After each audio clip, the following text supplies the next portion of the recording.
원펀치 3 강냉이다. 파바박. 조정지역이 됐는데 여기 괜찮겠냐 얘기를 하셨는데 현장에 나왔는데요. 지금 아까 말씀드린 것처럼 지금 보시는 게 부평 아이파크라고 2020년 올 10월에 입주하는 아파트입니다. 주상복합이라고 저희가 대부분 이제 투자 공부 좀 하신 분들은 아시겠지만 주복은 안 된다. 그리고 세대수가 500세대 이하짜리는 많이 오르지 않는다. 그런 고정관념을 저도 가지고 있었습니다. 그렇게 공부를 했고요. 많은 강사님들이 그렇게 얘기를 했습니다. 근데 실제 500세대 뿐만 아니라 여기 부평 아이파크 같은 경우는 아파트 세대수 256세대 그리고 오피를 포함해서도 450세대, 500세대가 채 되지 않는 정말 작은 아파트지만 지금 보시는 그 역세권 지금 아래쪽이 지금 다 지어져 있는데 상가 쪽 바로 앞에 저 백마장 사거리라는 그 사거리에 지하철역이 지금 현재 개통 예정이고 여기 이름은 상공역으로 결정이 됐습니다. 7호선 연장 개통이 확정이 됐고 내년 1월 말에서 2월에 만약 개통이 되면 10월에 입주하는 이 아파트는 과연 여러분 얼마까지 올라갈 수 있을까요? 요번에 조정지역이 오늘 발표가 났습니다. 그래도 이 아파트의 가치를 저희는 이렇게까지 올라가지 못하는 건 불과 1년 전인 저도 참 아쉽다는 생각이 드는데 2019년 6월에 제가 왔을 때 고층들 20, 30층짜리가 프리미엄이 4천, 5천이었습니다.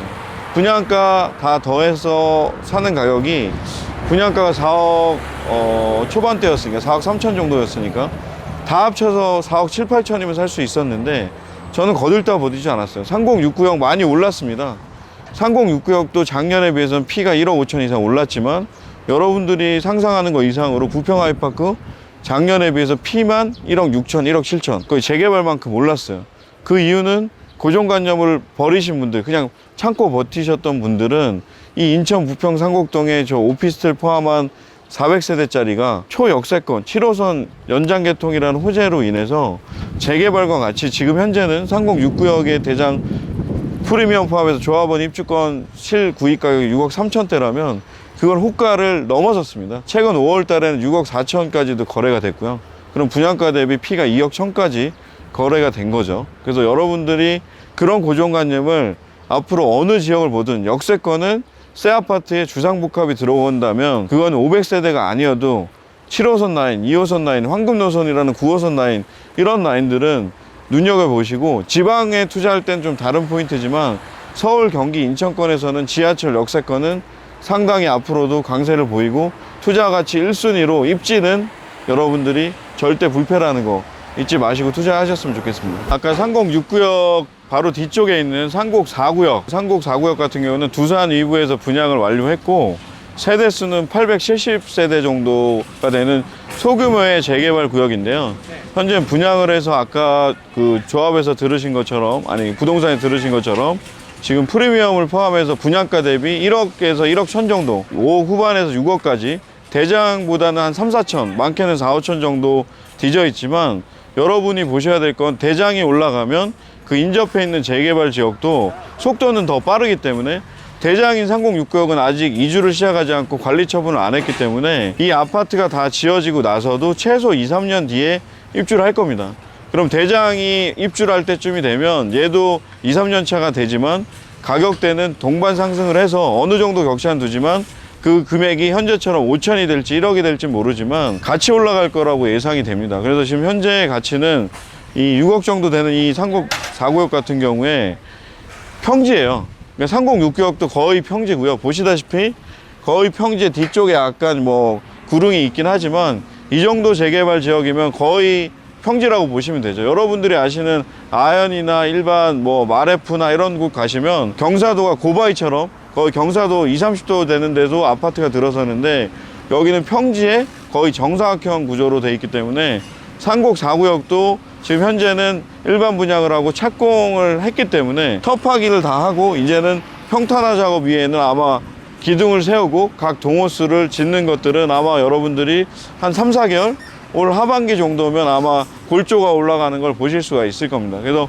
꼭 한번 현장 3069역, 상곡 4구역, 청천 1, 2는 도보로 1, 20분 내에 다 거리에 붙어 있기 때문에 꼭 한번 와서 보시는 걸 추천해 드리고요. 6구역의 맞은편 쪽에는 제가 아까 말씀드린 것처럼 신인 해피트리 그리고 부평 아이파크 그리고 쌍용 플래티넘 거기서 좀 더 내려가면 상곡 5구역, 7구역까지 대장 지역의 주변에 재개발이 지금 현재 잘 진행되는 곳들이 10여 군데 있기 때문에 여러분들이 한번 꼭 와서 자기 실투자금이 얼마인지, 그래서 여기 얼마 정도를 투자해서 얼마의 수익이 날지를 눈으로 꼭 확인하시고 투자 금액에 맞는 재개발처를 공부를 하시고 구입을 하시기를 추천드립니다. 그리고 또 하나, 조정지역이 됐는데 여기 괜찮겠냐 얘기를 하셨는데, 조정지역이 돼도 이런 재개발 지역의 매매가 기준으로 한다면 현재 상곡 5나 7 사업시행 초기 단계인 경우에는 실투자금 1억 1천에서 1억 3천 정도 내외로 투자가 전세가 껴있는 물건 같은 경우는 가능합니다. 어차피 재개발 구역 내에서는 대출을 일으켜서 사는 경우는 드물기 때문에 월세 투자인 경우에는 당연히 조정지역으로 인해서 대출 규제가 일부 50% 다주택자는 안 되겠지만 무주택자라거나 실거주를 생각하신다면 재개발 초기 단계나 아니면 분양권을 다 하실 수 있겠지만 실투자금 1억 초반대로 할 수 있는 재개발 구역은 분명히 메리트가 있고, 조정지역이 돼도 분명히 상승 여력은 더 폭등할 수 있다는 거 꼭 참고하시고, 빨리 오시는 분이 가장 싸게 살 수 있다는 거 절대 잊지 마십시오. 제 손 가는 오른쪽이 청천 2구역이고요. 청천 2구역은 세대수가 4,000세대가 넘는 구역인데, 아까 설명드린 것처럼 뉴스테이에서 일반 분양으로 요번에 전환이 되면서 아마 올 하반기 10월이나 빠르면 8, 9월 정도에 일반 분양을 할 예정입니다. 그리고 일반 분양가는 1,600만 원 선에서 결정이 되면 5억 초중반, 5억 중반 정도까지도 나올 수가 있는데, 분양가뿐만 아니라 여러분들이 생각하는 입주권에 대한 가격은 아까 설명드린 것처럼 프리미엄 플러스 조합원 분양가가 워낙 조합원 분양가가 평당 850만 원밖에 안 됐기 때문에 프리미엄 2억을 더해도 아까 보셨던 306이나 4보다는 조금 더 저렴한, 총 합쳐서 분양가, 조합원 분양가 플러스 프리미엄을 더했을 때 5억 후반대에서 6억에 구입을 하실 수가 있고요. 실투자금은 아까 설명드린 대로 한 3억 정도가 들지만, 그걸 기다리든 아니면 나 여기 일반 분양을 가점이 높아서 하시겠다 그러면 청천 2구역 같은 경우도 분명히 메리트가 있을 것 같고요. 반대편 왼쪽 같은 경우는 청천 1구역이라 여기는 지금 이주를 시작하고 있고, 이주가 진행되면 철거될 때까지 앞으로 한 최소 1년, 짧으면 1년, 길면 2년까지도 갈 수는 있겠지만, 일반 분양은 올해는 어려울 것 같고요.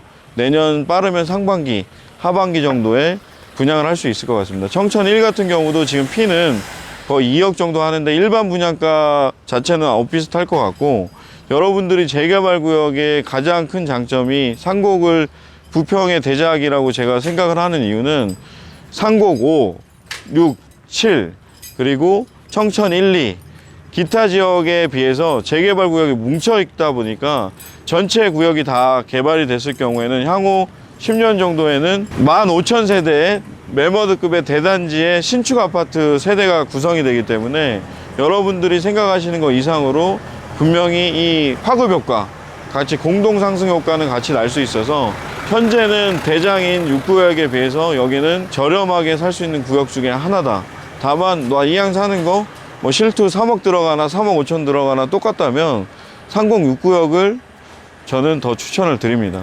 다만 투자 목적이라면 굳이 재개발의 대장 지역이라는 것을 분명히 여러분들이 알게 될 겁니다. 프리미엄이나 조합원 분양가나 더해서 실투자금이 가장 큰 구역은 실거주 목적이라면 괜찮지만, 가장 투자자들의 첫 번째 원칙은 내 실투자금, 인풋 대비 아웃풋, 수익률이라고 하죠. 수익률이 가장 큰 곳에 투자를 한다면 굳이 대장을 고집할 필요는 없습니다. 그렇게 따진다면 청천 1, 2 아니면 좀 사업 속도는 느리지만 장기적으로 그냥 묻어둔다 생각해서 실투 1억 초반대에 묻을 수 있는 3057도 여러분들이 한번 와서 보시고 투자 가치가 있는지는 판단을 하시면 될 것 같습니다. 여러분들이 재개발 구역에서 집을 보지 않고 산다, 이런 말씀 많이 들어보셨을 텐데, 재개발 구역에 집을 보지 않고 사는 거는 적어도 사업 시행인가가 넘어서 관리 처분을 앞두고 있는 구역이라면 그렇게 하셔도 되지만, 초기 단계 구역들은 적어도 사업 시행인가 관리 처분인가 그 단계를 거칠 때까지 최소 3, 4년, 길면 5, 6년을 거쳐야 되기 때문에 초기 단계를 하실 땐 꼭 집을 보시고 사십시오. 단 요즘처럼 핫한 지역에서는 집을 보고 사겠다 이런 망언을 하시면 부동산 소장님이 한마디 하십니다. 5분 10분 안에 나가요.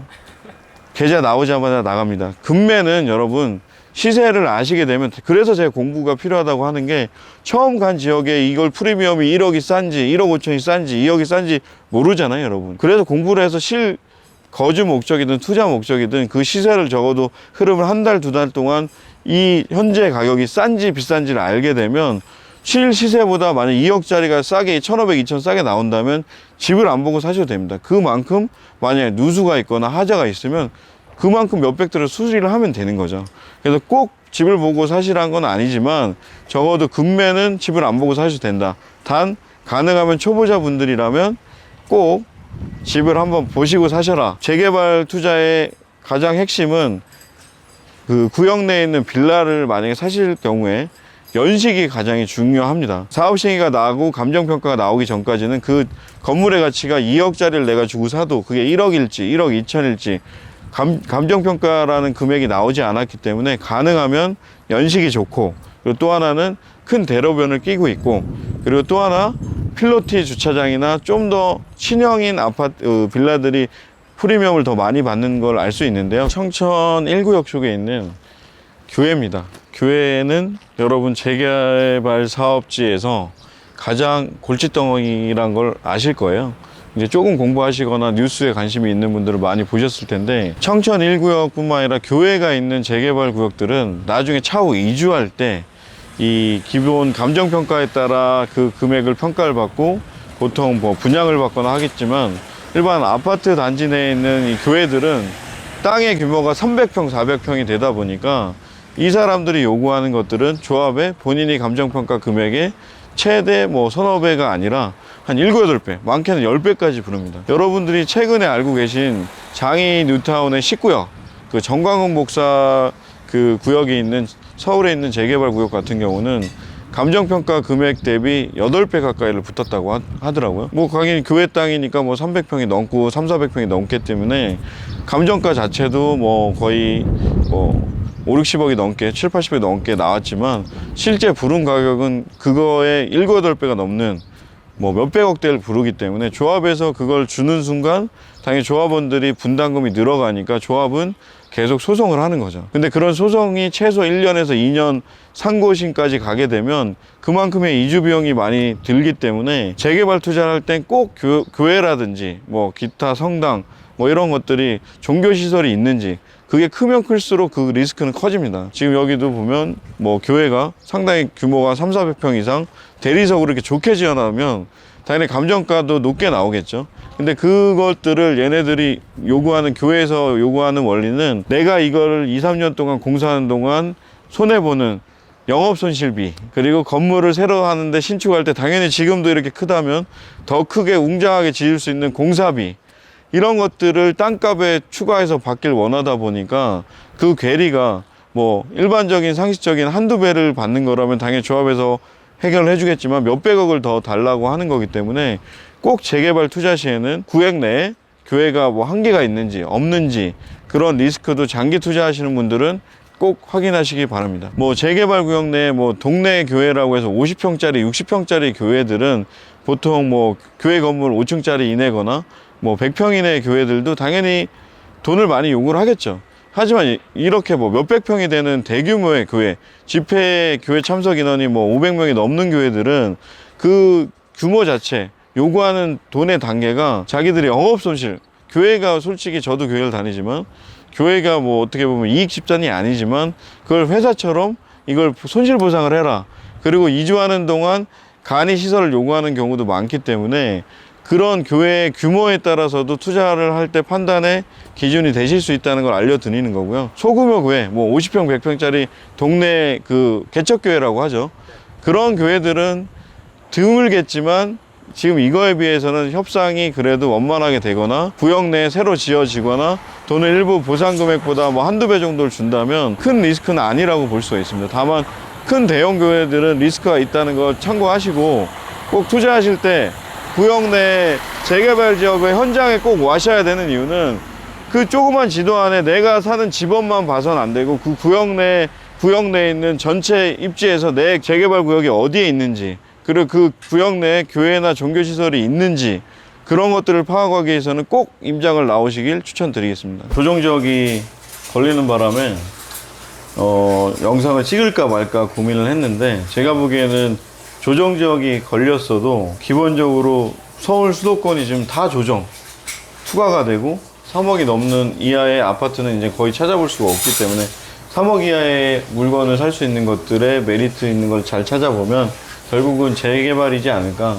재개발이 개인이나 법인이나 투자자들 입장에서는 좀 더 편안하게 접근할 수 있지만 단 재개발의 제자도 모르고 그냥 갭투자 하듯이 전세금 얼마, 매매가 얼마, 그래서 갭투 얼마 이렇게 하시는 거는 위험하다. 상곡동 뿐만 아니라 어느 재개발 지역이든 직접 가셔서 눈으로 보고 입지가 어떻고 교통편이 어떻고 버스가 어떻게 다니고 그리고 입지의 주변에 인프라는 어떤 마트나 이런 것들이 있는지 그리고 실제 거주민들이나 부동산의 현장 분위기를 보시고 그 분위기가 뜨겁다면 선제적으로 들어가는 것도 괜찮습니다. 근데 상곡은 엄청 뜨거웠는데요. 오늘 최초 매수자나 1주택자한테는 기회일 수도 있다는 게 느꼈던 게 오늘 현장에 아까 같이 후랭이님도 보셨지만 시세보다 싼 금매가 1,500만 원 이상 싸게 나옵니다.